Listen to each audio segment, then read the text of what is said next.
الأمراض المزمنة هي الأمراض اللي بتفضل مع الشخص فترات طويلة من حياته أو حياته كلها، وعلشان كده صاحب المرض المزمن بيحتاج إنه ياخد أنواع معينة من الأدوية بشكل دوري ومستمر، وما بينفعش إنه يوقفها عادة.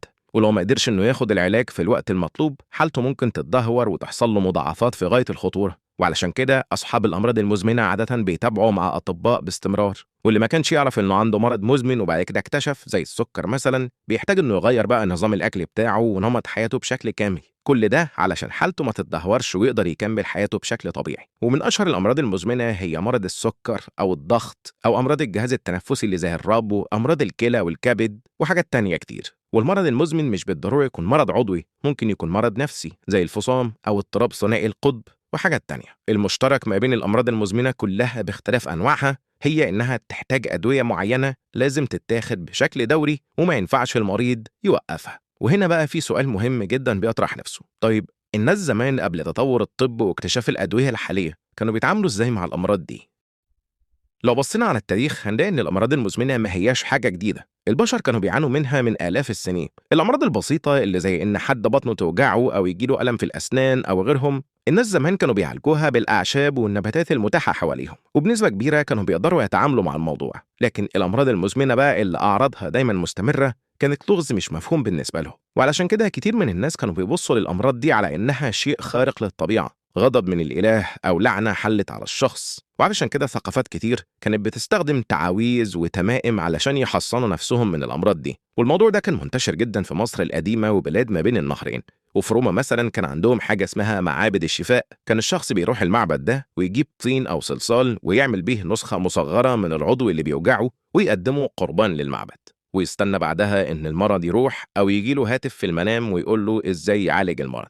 وبعض الشعوب في أوروبا كانت بتعتبر المرض المزمن إنه روح شريرة ساكنة في جسم الإنسان، وكان الحل بالنسبة لهم إنهم يعملوا فتحة في دماغ المريض علشان الأرواح الشريرة تخرج منها، على أساس يعني إن الأرواح الشريرة محتاجة خرم عشان تعرف تعدي. وفعلا تم العثور على جماجم مثقوبة بترجع للعصور القديمة في بريطانيا وفرنسا وأجزاء من أوروبا والأمريكتين، بل إن الممارسة دي ما زالت بتستخدم لحد النهاردة في علاج الصداع عند بعض القبائل والشعوب البدوية. لكن لأن الطرق دي عادة ما كانتش بتحل المشكلة، معدل الوفيات المبكر عند أصحاب الأمراض المزمنة كان مرتفع جدا زمان، وده اللي خلى الناس تحاول توصل لطرق جديدة يتعاملوا بيها مع الموضوع. أول حاجة الناس كانت محتاجة تعرفها علشان تتعالج مع الأمراض المزمنة هو إنهم أصلا يعرفوا طبيعة المرض.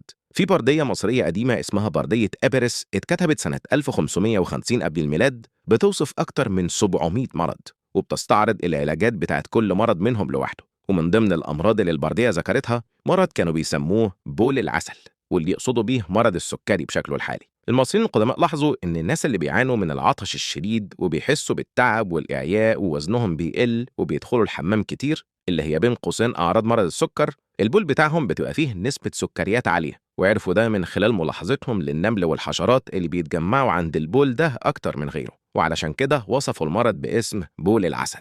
وكانوا شايفين إن علاج المرض ده هو إن الشخص يشرب مية كتير وياكل زهور الخيار وخشب نبات البلسان.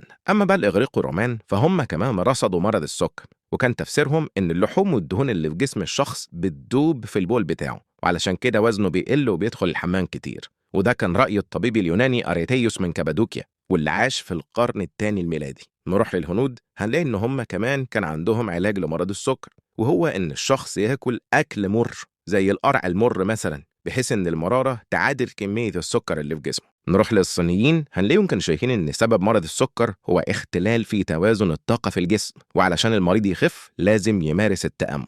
وأما بقى لو انتقلنا من مرض السكر لأمراض القلب والضغط، فالناس زمان برضو رصدوا أعراض الأمراض دي زي صعوبة التنفس، آلام الصدر، الدوخة، الصداع المستمر وغيره، وبدأوا يوصفوا برضو ممارسات وأدوية للتخلص منها. المصريين القدماء مثلا في بردية تم العثور عليها بترجع لعصر الملك قاع آخر ملوك الأسرة الأولى، موجود فيها رسمة تشريحية دقيقة للقلب، وكانوا بيعالجوا مشاكل القلب باستخدام التمر وزيت الخروع لأنهم كانوا معتقدين إن فيهم قدرة شفائية للقلب والأوعية الدموية. هنروح للإغريق والرومان هنلاقي إنهم كانوا شايفين إن آلام الصدر والإرهاق واضطرابات القلب سببها خلل في توازن سوائل الجسم، لأنهم كانوا معتقدين في نظرية اسمها الأخلاط الأربعة، وهي إن الجسم فيه 4 سوائل رئيسية دم وبلغم وسائل أصفر وسائل أسود، وأي خلل في كمية أي سائل منهم تحصل مشاكل. وعلشان كده كانوا شايفين إن علاج مشاكل القلب هو سحب كمية دم من الجسم علشان يعملوا توازن في السوائل. نروح للهنود، هنلاقي إنهم كانوا بيوصفوا أعشاب زي التوم أو الأشواجان ده لعلاج الدورة الدموية ومشاكل القلب. نروح للصينيين، هنلاقي إنهم برضو كانوا شايفين الحل في التأمل، أو إن الشخص يستعين بالوخز بالإبر وبعض النباتات العشبية. طبعا الأمراض المزمنة اللي الناس كانوا بيتعاملوا معاها زمان ما كانتش بتتوقف على السكر والضغط وأمراض القلب وخلاص. في أمراض تانية مثلا زي السل، والسل هي عدوى بكتيرية بتأثر على الجهاز التنفسي، وكانت بتصيب أكتر من 10 مليون إنسان سنويا. وبالرغم من إن مسببات المرض الحقيقية اتعرفت للمرة الأولى في نهاية القرن ال19، وأول لقاح للسل اتعمل سنة 1921، إلا أن الناس برضه زمان كانوا عارفين الأعراض. الطبيب اليوناني أبوقراط اتكلم عن السل في كتاباته سنة 400 قبل الميلاد، ووصفوا إنه مرض مصحوب بالسعال والحمى، والمخاط اللي بيخرج مع السعال بيكون دامي. وأبوقراط كان شايف إن الدم اللي بيظهر ده تسرب من الرئة وبيخرج عن طريق الفم. وعلاج السل بالنسبة له كان إن الشخص يشرب حليب باستمرار ويتنفس هواء نقي، سواء في الأماكن الجبلية المرتفعة أو في المناطق الساحلية. والعلاج ده كان هو يعتبر العلاج الرسمي لحد القرن ال19. طبعا لحد عصر متأخر جدا علاج الأمراض المزمنة كان في مراحله الأولى تماما. الممارسات الطبية كانت متواضعة، والموضوع كان عمال ينحدر، وخصوصا في فترة العصور الوسطى أو عصور الظلام اللي حصلت في أوروبا ابتداء من القرن الخامس الميلادي. لكن مع سقوط الإمبراطورية الرومانية وإمبراطورية الفرس في القرن السابع، علماء المسلمين ورثوا العلوم الناشئة في الطب والصيدلة وطوروا فيها بشكل كبير، وصححوا مفاهيم طبية كتير كانت مغلوطة في الوقت ده. الطبيب الإغريقي جالين أو جالينوس اللي كان عايش في القرن الثالث الميلادي كان بيقول إن الكبد هو العضو اللي بينتج الدم في جسم الإنسان، وإن حاجز القلب موجود فيه ثقوب علشان الدم يعدي منها. لكن العالم المسلم ابن النفيس وضح إن الكلام ده غلط تماما، ووضح مفهوم الدورة الدموية الصغرى بشكلها الحقيقي اللي نعرفه النهارده. وأبو بكر الرازي كان هو مكتشف مرض الربو التحسسي، وأول واحد يوضح إن الحمى أو ارتفاع درجة الحرارة هي آلية دفاعية من الجهاز المناعي ضد الأمراض والعدوى، وإن الحرارة في نفسها مش مرض ولا حاجة. ده غير إسهامات ابن سينا في موسوعته العلمية القانون في الطب، واللي فضل أهم مرجع في الطب لقرون طويلة، وفجر يتدرس في جامعات بلجيكا وفرنسا لحد منتصف القرن ال16.